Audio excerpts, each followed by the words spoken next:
Hello everyone, welcome to economics preparation. मेरी आवाज आप लोगों तक पहुंच रही? कमेंट करके बताएं। चर्चा करेंगे जो आपके पास 3 दिन बचे हुए हैं। इन 3 दिनों में आपको किन बातों का ध्यान रखना है ना? क्या करें क्या ना करें। इसके साथ आप भी अगर कुछ पूछना चाहेंगे तो उसकी भी बात यहाँ पे की जाएगी। मैंने पहले से कुछ बातें नोट कर रखी हैं कि जो यहाँ पे चर्चा करनी। जैसे कि हम लोग यहाँ पे चर्चा करने वाले हैं कि अब क्या पढ़ें, साथ ही साथ कोई नया टॉपिक है या नया डेटा है उसको पढ़ें या ना पढ़ें, प्रैक्टिस सेट वगैरह लगाएं या ना लगाएं, सिलेबस में अभी किन बातों का आप ध्यान दे सकते हैं, यूनियन बजट और सर्वे, साथ ही साथ जो झारखंड का बजट और सर्वेक्षण है इसको लेकर के एक बहुत बड़ा कंफ्यूजन आप सभी के मन में ये है कि वर्तमान वित्तीय वर्ष जो 23-24 चल रहा है इसको पढ़े या पिछले वित्तीय वर्ष को पढ़े, है ना? तो इस तरीके की जितने सवाल आप सभी के मन में आ सकते हैं वो कुछ मैंने सेलेक्ट किए हैं। साथ ही साथ आप लोग भी जो कुछ पूछना चाहेंगे इन सभी मुद्दों पे हम लोग बात करेंगे। Good evening everyone. थोड़ा सा मैं अपनी चर्चा को आगे बढ़ाऊं और उसके बाद फिर जब मैं बोलूंगा तो आप लोग भी जो भी पूछना होगा पूछिएगा, ठीक है ना? ओके। तो देखो पहली चीज यहाँ पे ये है कि एग्जाम डेट आप सभी को पता है। एक तो कुछ लोगों का 8 सितंबर यानी 8 सितंबर को, कुछ का 9 सितंबर को। 2 दिन में आपका एग्जाम है, ये बात सभी को पता है। तो देखा जाए तो अगर हम इसको टारगेट लेके बात करें 8 सितंबर को तो ओनली 3 डेज रिमेनिंग है, 3 दिन बाकी है ना? तो देखो जो भी करना है अभी 3 दिन में ही करना है। और 3 दिन में करेंगे क्या, ठीक है ना? 3 दिन में क्या करेंगे इस पे भी हम लोग बात यहाँ पे करेंगे कि बाकी जो 3 दिन है इसमें आपको किन बातों पे ध्यान देना है। एक चीज तो ये समझिएगा कि बहुत सारे लोग इस एग्जाम में शामिल होंगे, है ना? तो किसी को ये मत समझिए कि सभी ने सब कुछ पढ़ लिया है। किसी भी एग्जाम की तैयारी कोई ये बोले कि मैंने सब कुछ पढ़ लिया, मेरा सब कुछ कंप्लीट हो गया, ऐसा नहीं होता। हमेशा कुछ ना कुछ बाकी सबका रह जाता है। तो कहीं से भी आप अपने आप को इस बात को लेकर के डिमोटिवेट ना करें कि आपका ये टॉपिक छूट गया, आपने ये पढ़ा नहीं। अब ये सोचने का टाइम नहीं है। आपको ये सोचना है कि आपने क्या-क्या पढ़ा है। आप ये सोचिए कि पिछले समय में आपने किन-किन चीजों को पढ़ा है। साथ ही साथ जो आपने कुछ नोट्स वगैरह बनाए होंगे, अब टाइम है कि उन नोट्स को आप पलटिए, उन नोट्स को आप रिवाइज करिए, लगातार देखिए कि जो भी डाटा है वो आपको याद है कि नहीं, उनमें कहाँ पे कंफ्यूजन बन रहा है, ठीक है ना? तो जो भी टाइम बचा है इसमें आपको ये सोचना है कि आपने बहुत कुछ पढ़ा है। ये बिल्कुल ना सोचिए कि आपने नहीं पढ़ा है या ये चीज आपको नहीं आती है, ये बिल्कुल भी मत सोचिए। और देखें तो आपने सच में सब कुछ पढ़ा है। आपने पूरा यूनियन बजट पढ़ लिया है, ठीक है? आर्थिक सर्वेक्षण पढ़ लिया है, आपने झारखंड का बजट पढ़ा है, झारखंड का सर्वेक्षण पढ़ा हुआ है ना? इसके अलावा हमारी अर्थव्यवस्था में जितने आर्थिक घटनाक्रम हुए वो सारी चीजें आपने पढ़ा, एमएसपी वगैरह के डेटा आपने पढ़ा है, नेशनल इनकम के डेटा आपने पढ़ा है, ठीक है ना? इसके अलावा आप देखेंगे तो जैसे कि जो इंडेक्स और रैंकिंग होती है वो चीजें आपने पढ़ा है। नीति आयोग के द्वारा जो भी इंडेक्स जारी किए जाते हैं मोटा-मोटा, स्पेशली देखो 2-3 ही फेमस है, एमपीआई, एसडीजी, यहीं से सबसे ज्यादा सवाल पूछे जाए, वो आपने पढ़ा। उसमें आपने ये भी देखा कि झारखंड की क्या स्थिति है ना? आपने एमएसपी से रिलेटेड मैंने बोला वो सारी चीजें पढ़ी। तो आप सोचेंगे अगर ना तो आपने बहुत कुछ पढ़ा है, ऐसा नहीं है। कुछ चीजें अगर आपसे छूटी होंगी तो कोई भी संपूर्ण नहीं है, सबसे छूट जाती हैं। कोई ये कहे कि हमने 100% पढ़ लिया है, ऐसा संभव ही नहीं, ठीक है ना? अब देखो एक सवाल आया है कि इन्फ्लेशन रेट इकोनॉमिक सर्वे को देखते हुए डाटा रेड करें या फिर जो बाद में जारी हुआ है उसको पढ़े। इस पे भी हम लोग आएंगे। सर ऐसा लग रहा है कि सब भूल जाएंगे एग्जाम में। नहीं, ये मत सोचिए, यही मैं कह रहा हूं। अच्छा, झारखंड के बैंक का कुछ देखो, झारखंड के बैंक का कहीं पे कुछ मिल नहीं रहा है, ठीक है ना? कहीं पे कुछ नहीं है। इकोनॉमिक सर्वे में जो बैंक की नंबर ऑफ ब्रांचेस, वो सारी चीजें जो डाटा था वो मैंने आपको पढ़ाया हुआ है झारखंड के इकोनॉमिक सर्वे वाली क्लास में, तो थोड़ा सा वो मिलेगा, बाकी वो कुछ खास मिल नहीं रहा है। और समझिएगा कि ये ऐसे सवाल है ना जिनमें सबको दिक्कत होने वाली है। तो अगर ऐसे कुछ पॉइंट आपके छूट रहे हैं तो इसको लेके ज्यादा परेशान ना हो। अभी आप ये सोचें कि जो टाइम बचा है और जो चीजें आपने पढ़ी है वो अभी आपको याद है कि नहीं, अब उस पे फोकस करना। बजट 22-23 या 23-24 इस पे भी आने वाले हैं। तो देखो ध्यान से, जितनी बातें मैंने बोला आपने सुन लिया। अब चलो अगले क्वेश्चन पे चलते हैं। जो मैंने कहा कि अब क्या पढ़ें, है ना, तो अब क्या पढ़ेंगे? अब वो पढ़ेंगे जो आपने लिखा है। क्या? अपनी शॉर्ट नोट्स। अपनी शॉर्ट नोट्स आप पढ़ेंगे, ठीक है ना। शॉर्ट नोट्स आप पढ़िए, इसके अलावा बहुत ज्यादा डिटेल में जाने की जरूरत आपको अब नहीं है। लेकिन कुछ ऐसे डाटा बीच में आते रहते हैं कि अगर आप उनको याद कर लेंगे तो उसमें कोई बुराई भी नहीं है ना, कोई बुराई भी नहीं। सर एनसीईआरटी इंपॉर्टेंट है क्या? देखो एनसीईआरटी में 4 बुक हो जाती हैं आपकी, माइक्रो, मैक्रो, स्टैटिक्स और इकोनॉमी, ठीक है ना। आपका जो सिलेबस रखा गया है उसमें माइक्रो में कुछ चीजें तो रखी गई हैं जो एनसीईआरटी को कवर करेंगी। आप चाहें तो माइक्रो एनसीईआरटी में अगर नहीं भी पढ़े हैं तो एक दिन में देख लें, 2-3 घंटे में आपका रिवाइज हो जाएगा। माइक्रो इकोनॉमिक्स में लिमिटेड टॉपिक रखे गए हैं, चाहे तो वो देख लें। स्टैटिक्स आपके सिलेबस में है नहीं, और इंडियन इकोनॉमी में जो चीजें हैं एनसीईआरटी में वो बहुत ही आउटडेटेड हैं, और जो आपका सिलेबस है वो बिल्कुल अलग तरीके का है। तो आप और सब्जेक्ट पे ना जाइए कि अदर सब्जेक्ट में एग्जाम में एनसीईआरटी से पूछ रहा है तो आपसे भी एनसीईआरटी से पूछेगा, ऐसा नहीं है। आपका अलग सिलेबस है, आपका अलग एग्जाम पैटर्न है। आपके सिलेबस में इंडियन इकोनॉमी है जिसमें पूरा करंट डाटा बेस्ड क्वेश्चन बनता है, आता है। तो आप एनसीईआरटी पढ़ेंगे उसमें बहुत ज्यादा मदद आपको नहीं मिलेगी। माइक्रो जो सिलेबस है, माइक्रो इकोनॉमिक्स, वो पढ़ लीजिए। पिछले बार के अगर एग्जाम की देखें 2 क्वेश्चन पेपर जो हैं उनमें आप देखेंगे 150 क्वेश्चन में ज्यादा से ज्यादा 30 सवाल ऐसे थे जो माइक्रो, ट्रेड, मैक्रो इन सबको मिला के आए थे। और ये जो माइक्रो, मैक्रो और ट्रेड से सवाल आते हैं ना, ये बहुत फेमस टाइप के सवाल आते हैं जो आपको नॉर्मली किसी टेस्ट सीरीज वगैरह में मिल जाते हैं, ठीक है ना। सर बिहार स्टेट की तैयारी इससे हो जाएगी क्या? नहीं, बिहार स्टेट का सिलेबस थोड़ा सा अलग है और यहाँ पे आपका ये पूरा इंडियन इकोनॉमी बेस्ड है। उसके बारे में मैं आपसे बात कर लूंगा, ये आपका झारखंड पीजीटी हो जाए, है ना। चलो मुद्दे पे आते हैं। तो शॉर्ट नोट्स को पढ़िएगा, ठीक है ना। उम्मीद है कि आप सभी ने शॉर्ट नोट्स बनाई होगी। नहीं बनाए हैं तो अभी भी कह रहा हूं, बैठ जाइए 10 घंटे के लिए और जो करंट डाटा है उसका शॉर्ट नोट्स तैयार कर डालिए। अगर आपको नौकरी चाहिए तो 10 घंटे बैठिए। अगर आपने अभी तक कोई शॉर्ट नोट्स नहीं बनाया है तो आप बैठिए 8 घंटे 10 घंटे बैठ के पूरा जो करंट डाटा है, जो कुछ अच्छा, जैसे इंडियन इकोनॉमी में भी आप आओगे ना, पंचवर्षीय योजना, योजना आयोग, नीति आयोग, ये नीति आयोग से तो कम समझिएगा, योजना आयोग से देखो कई सवाल पिछले बार पूछे गए थे। और ये एक ऐसा टॉपिक है ना जो हर एक पीजीटी एग्जाम में पूछा जाता है। तो योजना आयोग ढंग से आपको तैयार करना है। जितनी चीजें मैंने पढ़ाई उसके साथ भी आपको जो अलग से कहीं से क्वेश्चन मिल जाएं वो सारी चीज आप तैयार रखेंगे। तो ऐसे पॉइंट्स आपके पास होने चाहिए। 3 दिन है अभी भी, अगर आपने बिल्कुल भी लापरवाही की है पहले कोई दिक्कत नहीं, लेकिन अभी 3 दिन अगर आप ध्यान देंगे तो भी आपको काफी कुछ याद आ जाएगा। इंपॉर्टेंट टॉपिक पे भी बात करेंगे हम लोग। तो मैंने एक ये भी मुद्दा बता दिया कि अब क्या पढ़ें, शॉर्ट नोट्स पढ़ें। शॉर्ट नोट्स उम्मीद है अपने करंट डाटा और कुछ अपने लेक्चर वगैरह के बना रखे होंगे। चलो अगले स्लाइड पे चलते हैं। अगली स्लाइड मैंने लिखा ना कि कोई भी न्यू टॉपिक पढ़ें या न्यू डाटा पढ़ें या ना पढ़ें। अब देखो जब हम लोग बात करते हैं न्यू टॉपिक की ना, तो आपके इस सिलेबस में न्यू टॉपिक तो ऐसा कोई है नहीं जो आपको पढ़ने की जरूरत पड़े, क्योंकि माइक्रो वगैरह में जितनी चीजें आपने ऑलरेडी पढ़ रखी, इंडियन इकोनॉमी में जो भी ट्रेडिशनल पार्ट आता है आपने ऑलरेडी पढ़ रखा।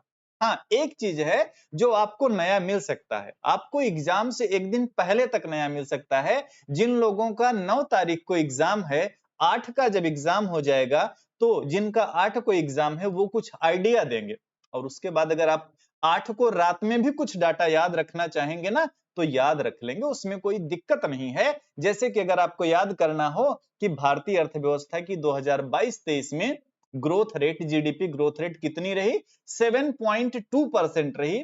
अब ये कोई बहुत बड़ा टॉपिक नहीं है जो आपको भूल जाएगा, ये एक डाटा है, ये एक आंकड़ा है जो आप इजिली याद कर सकते हैं।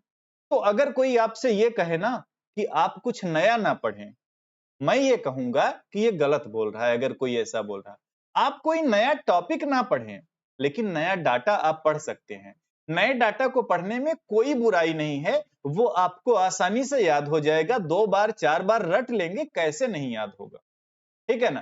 तो अपने दिमाग से एक चीज तो निकाल के साइड में रख दीजिए कि आपको नई चीजें बिल्कुल नहीं पढ़नी।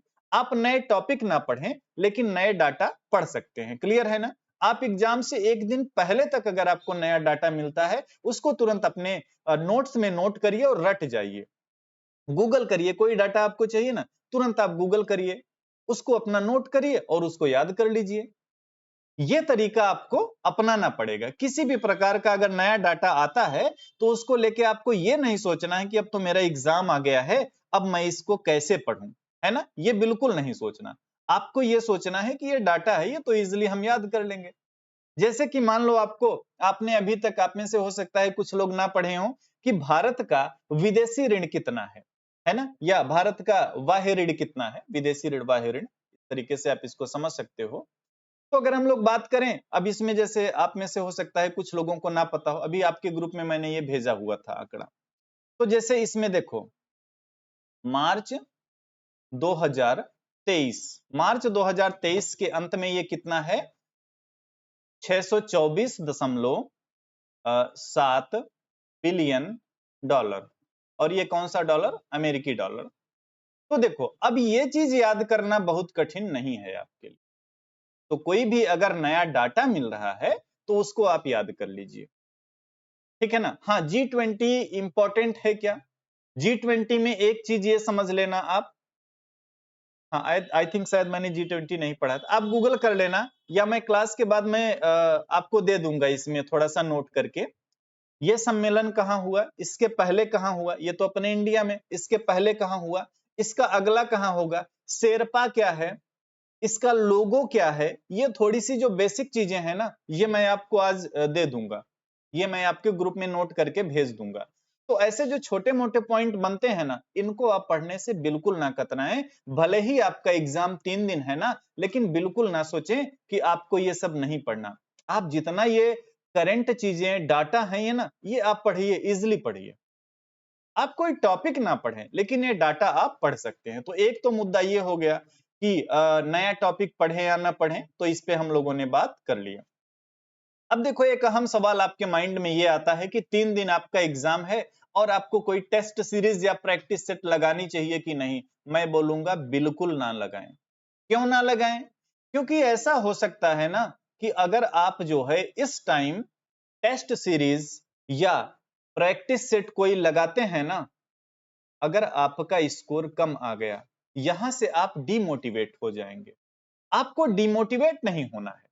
एक काम आप कर सकते हैं, आपके पास कोई टेस्ट सीरीज है, आपके पास कोई प्रैक्टिस सेट है, आप उसको ऐसे करिए ना, आप देख लीजिए, कोई उसमें नया क्वेश्चन मिल रहा है ना, आप उसको नोट कर लीजिए, ठीक है ना। इस तरीके का काम करिए। उसको पूरा सॉल्व करके अपना स्कोर तो बिल्कुल ना देखें आप, क्योंकि अगर गलती से भी आपका अगर स्कोर कम हुआ, तो आप डिमोटिवेट होंगे, जो कि आपके लिए हानिकारक साबित होगा। तो प्रैक्टिस सेट और टेस्ट सीरीज से अब बचें, क्योंकि ये आपको डिमोटिवेट कर सकता है। अगर आपके पास कोई प्रैक्टिस सेट है, टेस्ट सीरीज है, उसको आप सॉल्व करिए, लेकिन उसको अपना स्कोर मत देखिएगा, स्कोर मत देखिए। उसमें जो नए टॉपिक हैं, नए क्वेश्चन दिख रहे हैं, उनको आप तैयार कर लें, ठीक है ना, उनको आप तैयार कर लें। चलो अगले सवाल पे आते हैं। सर, महत्वपूर्ण समिति भी दे दीजिएगा। ठीक है, मैं 2-3 पेज में कुछ समितियां लिखी हुई हैं, वो मैं दे दूंगा, ठीक है ना। ओके, इंटरनेशनल ऑर्गेनाइजेशंस में तो देखो, इंटरनेशनल ऑर्गन, अच्छा, एक अर्चना जी का कमेंट है, सर मिनी रत्न, महारत्न और नवरत्न कंपनी की संख्या क्या है। देखो, इस पे थोड़ी सी अगर हम लोग बात कर लें कि मिनी रत्न महारत्न क्या है। अगर आप इसमें डाटा लेके चलेंगे इकोनॉमिक सर्वे का, ठीक है ना, इकोनॉमिक सर्वे 2022-23 का अगर आप डाटा लेके चलेंगे या उस टाइम की बात करेंगे, तो महारत्न की बात करें आप, मैंने आपको ये पढ़ाया भी होगा, नवरत्न की बात करें आप और मिनी रत्न की बात करें, ठीक है ना, ये आपकी कितनी 12, ये आपकी कितनी 12 और ये कितनी थी आई थिंक 74 टोटल है ना, अगर हाँ 74। लेकिन होता ये है ना, इसमें बीच बीच में चेंज होता रहता है।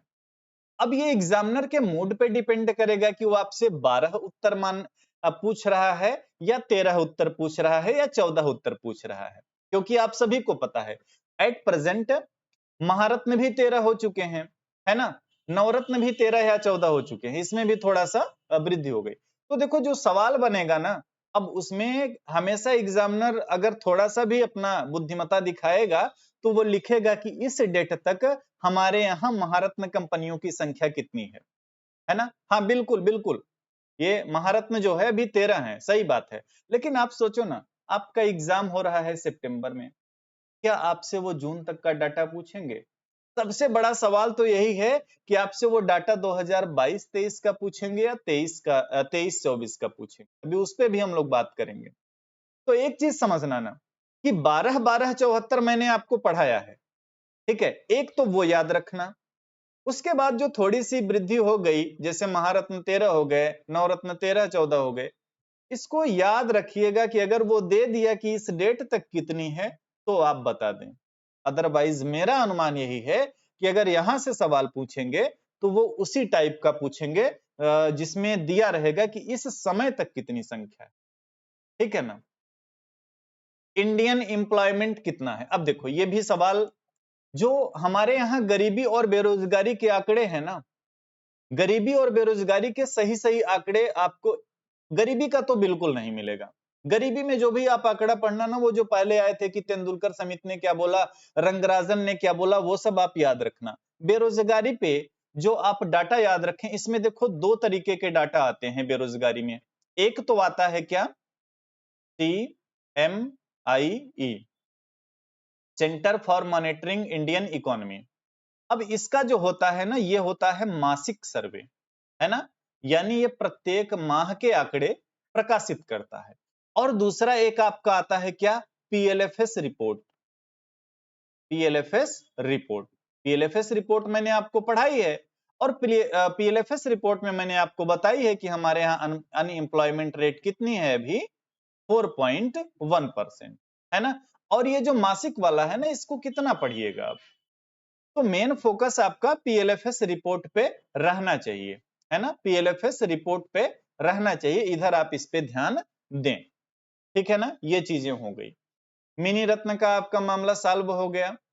इंटरनेशनल ऑर्गेनाइजेशन की बात करें ना, पिछली बार देखो आपके पेपर में WTO से सवाल आए थे, कई सवाल आए थे, है ना। अच्छा इन्फ्लेशन में, अब देखो जब आपसे सवाल पूछे ना कि इन्फ्लेशन कितना है, इन्फ्लेशन कितना, तो इन्फ्लेशन में अब वो कब का पूछेंगे ये मैटर करेगा। तो मेरा अनुमान ये है कि इन्फ्लेशन में आप इकोनॉमिक सर्वे में जो चीजें मैंने आपको पढ़ा रखी ना कि इकोनॉमिक सर्वे कितना बोल रहा है इन्फ्लेशन, उसको आप अच्छा आप याद करिएगा, नहीं आप जाके देख लीजिएगा, झारखंड में जो आपका इकोनॉमिक सर्वे पढ़ाया, वहां पे मैंने झारखंड का भी और इंडिया का भी दोनों साथ में पढ़ाया हुआ है। तो एक बार वो चीज आप ऐसे सवाल में मेरा अनुमान है कि वो इकोनॉमिक सर्वे को बेस बना के ही पूछेंगे, ठीक है ना। सर न्यू नीति आयोग का डाटा आया है क्या, देखो नीति आयोग का हाल में लगभग 15-20 दिन पहले MPI आया है, मल्टी डायमेंशनल पॉवर्टी इंडेक्स। अब इतना लेटेस्ट सवाल आपसे पूछे मुझे नहीं लगता। और उस MPI में देखो चेंजेस क्या हुए हैं, जो गरीबी का स्तर है ना वो हुआ है कम। झारखंड में जो आपने MPI पढ़ा होगा, पहले वाला जो मैंने आपको पढ़ा है multi dimensional poverty index, NITI Aayog के द्वारा जो जारी किया गया, उसके अकॉर्डिंग मैंने आपको पढ़ाया है कि झारखंड में जो गरीबी थी वो कितनी थी, 42.16 के आसपास, थोड़ा इसमें कंफ्यूजन हो सकता है, इतने परसेंट की गरीबी। लेकिन अभी जो न्यू MPI आया है, न्यू MPI में कितनी हो गई है झारखंड में गरीबी, झारखंड में जो गरीबी है यानी कितने परसेंट लोग गरीबी रेखा से नीचे हैं, तो ये 36.6 इसी के अराउंड है। ये बाद वाले में थोड़ा बहुत कंफ्यूजन हो सकता है, इसको आप चाहो तो क्रॉस चेक कर लेना।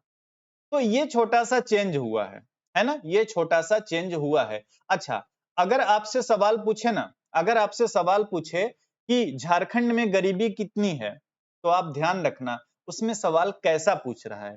अगर नेशनल फैमिली हेल्थ सर्वेक्षण 5th राउंड की रिपोर्ट के बेस पे पूछ ले कि एनएफएचएस 5th राउंड के रिपोर्ट के अनुसार कितना 36.6, इसको सही करना।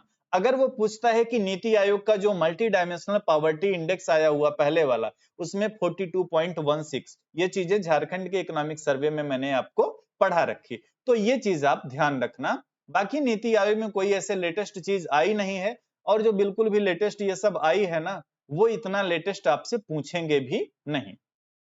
अब देखो थोड़ा सा मैं आपसे डिस्कस करना चाहूंगा, ये जो 3 पार्ट आप देख रहे हो, है ना, और बाकी ये चीजें जो हैं, पिछली बार के एग्जाम में लगभग 30 क्वेश्चंस इधर 3 मिला के आए थे, और बाकी आपका 120 क्वेश्चंस इधर से मिला के आए थे। इस बार भी अनुपात लगभग यही रहेगा, बहुत ज्यादा हुआ तो इधर 10 क्वेश्चन बढ़ जाए, क्योंकि सिलेबस ही नहीं रखा। माइक्रो में क्या पढ़ेंगे? माइक्रो में वो हर फेमस चीज पढ़ेंगे जो आपके सिलेबस को कवर करती है ना, और वो सारी चीज मैंने आपको पहले भी पढ़ा रखी है, ठीक है ना। जैसे कि लोच वगैरह का कॉन्सेप्ट आप अच्छे से पढ़ लेना, है ना, लोच वगैरह अच्छे से पढ़ लेना, सवाल अक्सर यहां से पूछे जाते हैं। माइक्रो इकोनॉमिक्स में जो फार्मूले होते हैं वो सब आप पढ़ लेना। मैं देखो, एक नेशनल इनकम ऐसा टॉपिक है जो आप माइक्रो में सॉरी माइक्रो में भी पढ़ते हो, इंडियन इकोनॉमी में भी पढ़ते हो, तो नेशनल इनकम के सभी फार्मूले पढ़ लेना। ट्रेड में जो फेमस चीजें हैं, कौन सा सिद्धांत किसने दिया है, ये अगर आप पोस्ट ग्रेजुएट हो तो मैं ये मान के चल रहा हूं कि आपको ये पता होगा कि निरपेक्ष लागत का सिद्धांत किसने दिया, तो अंतरराष्ट्रीय व्यापार का आधुनिक सिद्धांत क्या है, लियोन्टी पैराडॉक्स क्या है ना, ये चीजें मैं ये मान के चल रहा हूं कि आपको पता है। अवमूल्यन क्या है, जे वक्र क्या है, ये सारी चीज आप जानते होंगे। अच्छा, अवमूल्यन वगैरह जो है आप इंडियन इकोनॉमी के अंतर्गत भी पढ़ते हैं, ठीक है ना। अब जितनी चीजें बाकी की बच रही हैं, आपने पूरा झारखंड का बजट पढ़ा है, झारखंड का सर्वेक्षण पढ़ा है, यूनियन बजट पढ़ा, यूनियन सर्वेक्षण पढ़ा, यानी भारत सरकार का आर्थिक सर्वेक्षण पढ़ा, करंट के सभी डाटा पढ़े, वो सारी चीजें। इकोनॉमी में आप आओगे, जितनी भी ट्रेडिशनल चीजें हैं, agriculture sector, industrial sector, national income taxation system, वो सारी चीज आपने पढ़ी। अब समय इस बात का है ना कि आप खुद को मोटिवेट रखें कि आपने बहुत कुछ पढ़ा है। ये बिल्कुल ना सोचें कि आपने ये चीज तो पढ़ी ही नहीं। इस बात को सोचने का अब समय नहीं है, और आप ये ना सोचें कि आपने क्या छोड़ा हुआ है। आप ये सोचें कि जो भी आपने पढ़ा है ना, वो एग्जाम में याद रखें, ठीक है ना। चलो आगे आते हैं। अगला पॉइंट जो मैं आपसे डिस्कस करने जा रहा हूं, ये आप सबके मन में सवाल आ सकता है कि जो आप यूनियन बजट पढ़ें या जो झारखंड का बजट पढ़ें, वो 2022-23 का पढ़ें कि 2023-24 का पढ़ें। अब मेरे बात को सुनिए, ये जो झारखंड पीजीटी का आपका फॉर्म है, ये आई थिंक 2022 के सितंबर अक्टूबर के आसपास आया हुआ था। उसके बाद एग्जाम की डेट आ गई, एडमिट कार्ड आ गए, दिसंबर में एग्जाम होना था, फिर एग्जाम कैंसिल हो गया। उसके बाद फिर इसकी प्रक्रिया चलती है, कोर्ट वगैरह का जो भी आदेश आया, उसके बाद ये फिर से फॉर्म रीओपन होते हैं, और नया एग्जाम आपका सितंबर में हो रहा है। अब आपके मन में यह सवाल आ सकता है कि अगर क्वेश्चन पेपर पहले से बना रहा होगा तो फिर तो हमको बजट 2022-23 का पढ़ना चाहिए, इकोनॉमिक सर्वे हमको 21-22 का पढ़ना चाहिए। ऐसा नहीं है, मेरी बात ध्यान से आप सुनना। कोई ये ऑफलाइन एग्जाम तो आपका है नहीं कि वो क्वेश्चन पेपर बना के उसको पब्लिश करके रख लिए हैं, अब वही क्वेश्चन पेपर आपको पकड़ा देंगे।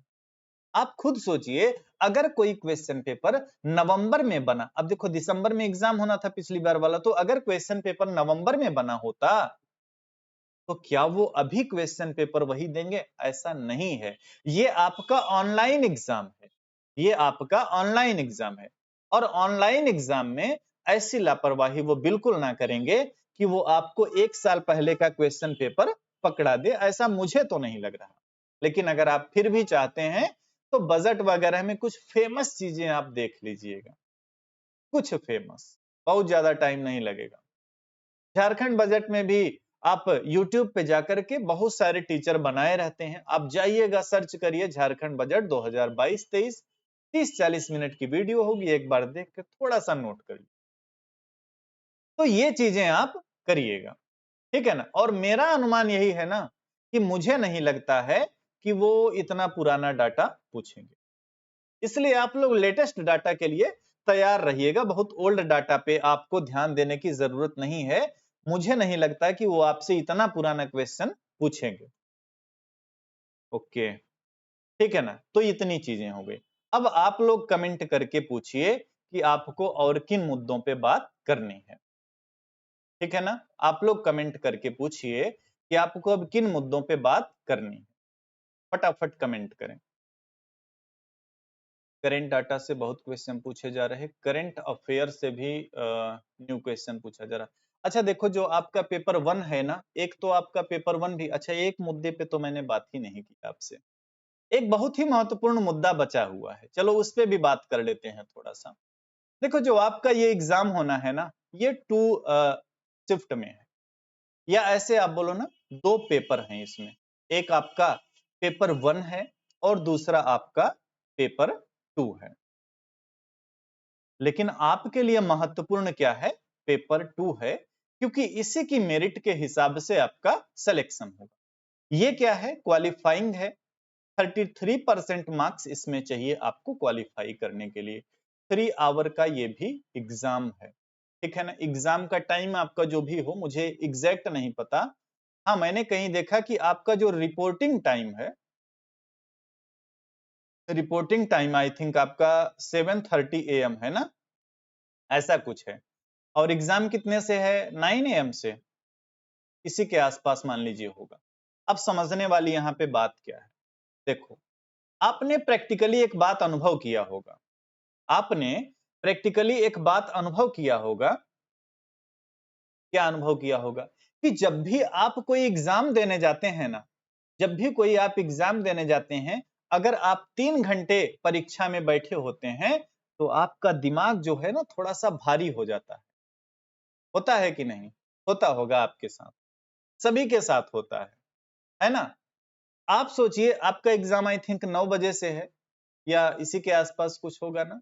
रिपोर्टिंग आपका 7:30 से शुरू है। मान लो आप 8 बजे पहुंच जाते हो, 8:30 पहुंच जाते हो। अगर आपका एग्जाम 9 से है तो 12 बजे तक चलेगा। मतलब आप 8 से 12, 4 घंटे आपका इधर, 4 घंटे आपको क्लासरूम में इधर बैठना है और उसमें क्वेश्चन सॉल्व करने हैं। ऐसे क्वेश्चन जिनके लिए आपने कुछ पढ़ा नहीं है, क्योंकि मुझे तो यही लग रहा है कि पार्ट 1 या पेपर 1 के लिए आप में से किसी ने पढ़ा नहीं होगा। तो यहाँ पे मैं कहना ये चाहूंगा कि आप अपनी जो ये मेंटल एनर्जी है ना, इसको बचा के रखना पेपर 2 के लिए भी, क्योंकि असली लड़ाई तो देखो वहीं पे होनी है। अच्छा, दोनों पेपर के बीच में गैप कितना है? किसी कोई बताएंगे? दोनों पेपर के बीच में गैप कितना है? एनीवन? कमेंट करके बताना।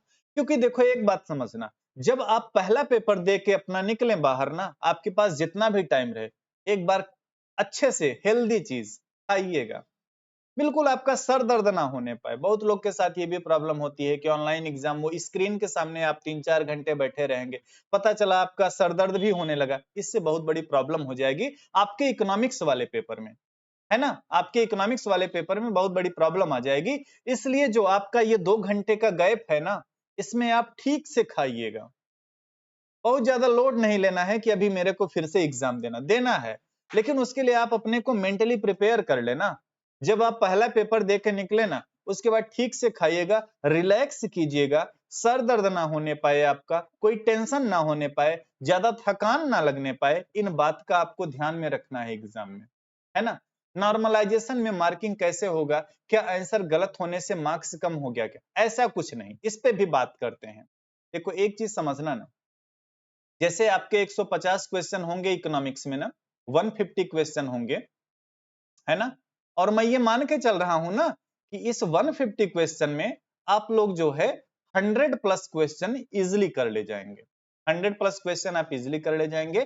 50 क्वेश्चन जो बचेंगे, उसमें ऐसा हो सकता है कि 20 और 30 ऐसे क्वेश्चन रहेंगे जो आपको नहीं आते रहेंगे, और इसमें क्या रहेगा, इसको आप जो है मे बी कर ले जाएं, मे बी पॉसिबल। और ये नॉट पॉसिबल, वैसे इतने तो 30 तो नहीं होने चाहिए कि नॉट पॉसिबल वाले। चलो इसको 30 कर लो, इसको 20 कर लो, थोड़ा सा ऊपर नीचे कर ले। तो देखो, आप एक काम करना ना, पहली बार जब आप क्वेश्चन पेपर आपके स्क्रीन के सामने आएगा ना, आपको जो जो सवाल आए ना उसको आप क्लिक करते जाना, क्लिक करते जाइएगा। जिसमें थोड़ा भी कंफ्यूजन हो उसको छोड़ दीजिएगा। ध्यान से सुनना मेरी बात को। पहले शिफ्ट में ऐसे क्वेश्चन जिनके आंसर आपको श्योर पता हो वो आप टिक करते जाइएगा। 150 क्वेश्चन है, आप टिक करते जाइएगा अच्छे से पढ़ के। ये मत छोड़िएगा कि हम इसको बाद में टिक करेंगे, क्योंकि बाद में आप चाहें तो वो अपने ऑप्शन चेंज भी कर सकते हैं अगर कोई आपको बाद में ऐसा लगा तो। पहले शिफ्ट में ये करना। दूसरे में ये करना कि ऐसे क्वेश्चन जिनमें आपको थोड़ा सा कंफ्यूजन हो, क्योंकि देखो 20-25 क्वेश्चन, इसको चलो हम लोग 25-25 ले लेते हैं। जैसे 100 तो हमने बोला कि आप पहले शिफ्ट में करोगे, ये हो जाएगा। बाकी का मान लो एक सपोज हमने लिया कि 50 क्वेश्चन जो बच रहे हैं और 25 ये ऐसे हैं ना जो आप अटेम्प्ट सेकेंड अटेम्प्ट में आप कर ले जाओगे, और इसके लिए आप थर्ड अटेम्प्ट लगाना। तो ये जो है ना, इसमें आपको 50-50% चांस दिखेगा कि या तो ये होगा या तो वो होगा। तो दूसरे शिफ्ट में आप ऐसे सवालों को करना। और तीसरे में जब आपको कुछ सवाल ऐसे हो जो बिल्कुल आते ही ना हो, उनमें क्या करना। आपने बहुत पहले एक बात सुनी होगी, इलिमिनेशन मेथड। यानी जैसे आपके सामने ना A B C D 4 option आते हैं ना, आप एक काम करना, जो सवाल बिल्कुल ना आए ना, उसमें ये देखना कि इसमें से कौन सा ऐसा है जो बिल्कुल सही हो ही नहीं सकता है। अगर आप एक या दो क्वेश्चन इसमें से एक या दो ऑप्शन इसमें से ऐसे बाहर कर सकते हैं जो कि इस सवाल का बिल्कुल आंसर ना हो, तो अब देखो जो दो ऑप्शन बन रहे हैं ना, अब इसमें जो आप टिक करेंगे उसमें 50-50% चांस है। 50% चांस है कि सही हो जाए या 50% चांस है कि गलत हो जाए। तो ऐसे मुद्दों को ध्यान रखना एग्जाम में, है ना। किन बातों का ध्यान रखोगे? पहली चीज ये कि पहला पेपर देने के बाद आपका सरदर्द ना होने पाए, आप मानसिक रूप से थके ना महसूस होने पाए, उसके लिए क्या करना, आपके साथ जो भी आपका एग्जाम दिलाने जाए उनको बोल के रखना कि आपका एग्जाम कितने बजे तक है। 9 से 12 है, 12 साढ़े 12 जो भी है, उनको बोल के रखना ना कि मेरे को 12:30 बजे अच्छा सा कुछ खाने का तैयार रखना, जो आपको पसंद हो खाने वाला, और जो हेल्दी फूड हो, है ना, जिसको खा के आप ऊर्जावान महसूस करें। किसी को अगर कोल्ड ड्रिंक पीने से एनर्जी आए ना, कोल्ड ड्रिंक पी लेना। जो भी और भी रेड बुल वगैरह आते हैं एनर्जी ड्रिंक, मतलब ये ना आपको अपने एनर्जी लेवल को मेंटेन रखना, क्योंकि एक दिन में ना 8 घंटे एग्जाम के लिए बैठना अपने आप में चैलेंज है। ये जो 2:30 बजे से आपका एग्जाम है ना, तो एंट्री पहले ही होगी, ऐसा तो है नहीं कि आप 2:30 बजे एंट्री लेंगे। तो ये बीच का जो गैप है ना, इसमें अच्छे से खाइएगा, ताकि सेकंड पेपर में कोई टेंशन, सर दर्द इस तरीके की प्रॉब्लम ना आए, और कूल तरीके से, मतलब इजिली तरीके से आप कर ले जाएं। ठीक है ना। उसके अलावा मैंने आपको क्या बताया, उसके अलावा मैंने आपको बताया कि आपको ध्यान देना है क्या, आपको ध्यान देना है कि जितने क्वेश्चन हैं पहली बार पढ़ेंगे, मैं ये मान के चल रहा हूं कि आप 100 सही कर ले जाते हैं। दूसरी बार पढ़िएगा उन क्वेश्चन को जिसमें कुछ लग रहा है कि ये हो सकता है, तो उसको आपने कर दिया। तीसरी बार जो बिल्कुल नहीं आ रहा, उसमें एलिमिनेशन मेथड लगाइएगा और देखिए कि कौन-कौन से ऐसे ऑप्शन हैं जिनको आप बाहर कर सकते हैं, उनको बाहर निकालिए और जो बच रहे हैं उनको टिक करिए। कोई भी संपूर्ण नहीं होता है, कोई भी ऐसा नहीं जो पूरा सवाल कर ले जाए, है ना। हाँ, एक बात है, ये जो नॉर्मलाइजेशन है ना, इसका सही-सही फार्मूला आज तक किसी को नहीं पता है कि इसमें असल में होता क्या है। कई बार ये विवाद का विषय बन जाता है कि हमारा पेपर तो इतना आसान नहीं था जितने कि हमारे नंबर कम हो गए। वैसे कम तो नहीं होते, मोस्टली बढ़ते हैं नंबर। जिनका पेपर क्या बोलते कठिन होता है, उनके नंबर बढ़ जाते हैं। कभी-कभी नंबर कम भी होते हैं, वो नॉर्मलाइजेशन करने पे डिपेंड करता है। तो नॉर्मलाइजेशन की प्रक्रिया में भाई अब किसके साथ क्या होगा ये तो क्वेश्चन पेपर का स्टैंडर्ड बताएगा, और क्वेश्चन पेपर का स्टैंडर्ड कोई बता नहीं सकता, वो तो आयोग ही बताएगा। ठीक है ना। तो हाँ, जो नहीं आता, नहीं ऐसा क्यों है, क्यों नहीं करेंगे आप? 150 में 150 करिए, कोई नेगेटिव मार्किंग तो है नहीं कि आप सवाल छोड़ेंगे। पूरे के पूरे क्वेश्चन करिए, और नॉर्मलाइजेशन से थोड़ी नहीं इसका कोई संबंध है कि आपने कम क्वेश्चन किया तो आपको फायदा होगा, ऐसा नहीं है। नॉर्मलाइजेशन में सिंपल सा फार्मूला चलता है कि जिस शिफ्ट का एग्जाम या क्वेश्चन पेपर जिनका कठिन होता है उनको फायदा मिलता है, जिनका आसान होता है उनको थोड़ा सा नुकसान होता है। तो नॉर्मलाइजेशन में ना आपको यही करना है, ठीक है ना। आपको नॉर्मलाइजेशन में ये ना देखो, कोई भी ना एक भी सवाल छोड़ना नहीं है, ठीक है ना, कोई भी एक भी सवाल छोड़ना नहीं, सभी के सभी सवाल करिएगा। बस तरीका ये रखना ना कि 2 घंटे में आप जितने सही से सही सवाल कर पाओ उनके आंसर दे दो। बाकी के 1 घंटे में जो आपको नहीं आ रहे हैं उनमें थोड़ा सा एफर्ट अपना लगा दो और उनमें देख लो कि आप कितना कर पाते हो। तो ये सब काम आपको करना, पूरे सवाल करने हैं, है ना, छोड़ना कुछ भी नहीं है, पूरा करिएगा, ठीक है ना। और पूछिए आप लोगों को जो भी पूछना हो। सर 5 टेस्ट कब होगा? 5 टेस्ट चलिए मैं कोशिश करूंगा कि कल दे दूं। ऐसे तो मुझे लग रहा था कि अभी आप लोग टेस्ट ना दें तो, बट आई विल ट्राई कि कल आपको टेस्ट मैं दे दूं एक, ठीक है ना। कुछ क्वेश्चन उसमें टाइप हैं, कुछ अभी करने बाकी हैं। डाटा याद नहीं रहता है, कंफ्यूजन रहता है, इसीलिए मैंने आपको बहुत पहले बोला था ना कि शॉर्ट में नोट्स बनाते चलिएगा। तो पढ़ाने के लिए भी मैंने नोट्स बनाई थी, आपको पढ़ना है तो आप क्यों नहीं बनाए। शॉर्ट में जो आप नोट्स बनाए हैं ना उसको सुबह शाम अपना मंत्र की तरह पढ़ते रहिए, 3 दिन है ना, पढ़ते रहिए। सर 5th टेस्ट में करंट अफेयर्स ज्यादा दीजिएगा। वैसे तो यही प्रयास रहा है कि हर एक टेस्ट में जो है करंट के क्वेश्चन शामिल किए जाएं, लेकिन करंट की भी अपनी एक लिमिट है ना, ठीक है। नोट्स बनाई है ना तो उसको पढ़ते जाइएगा, उसको पढ़ते जाइएगा, ठीक है ना। अब थोड़ा सा चलो और मुद्दों पे बात कर लेते हैं, कुछ मुद्दों पे बात आपसे कर लें, ठीक है ना। हाँ, मंत्र की तरह पढ़ते जाइए, बिल्कुल सही बात है, क्योंकि ये मंत्र ही है ना जो आपका काम आसान कर देगा। देखो नेशनल, अब देखो आप लोगों ने कहा ना कि सर सवाल कहाँ कहाँ से आ सकता है ना, सर सवाल कहाँ कहाँ से आ सकता है, इसके बारे में आपने बोला ना। चलो कुछ मुद्दों पे बात कर लेते हैं जिनको आप ढंग से देख लेना, जिनको आप ढंग से देख लेना।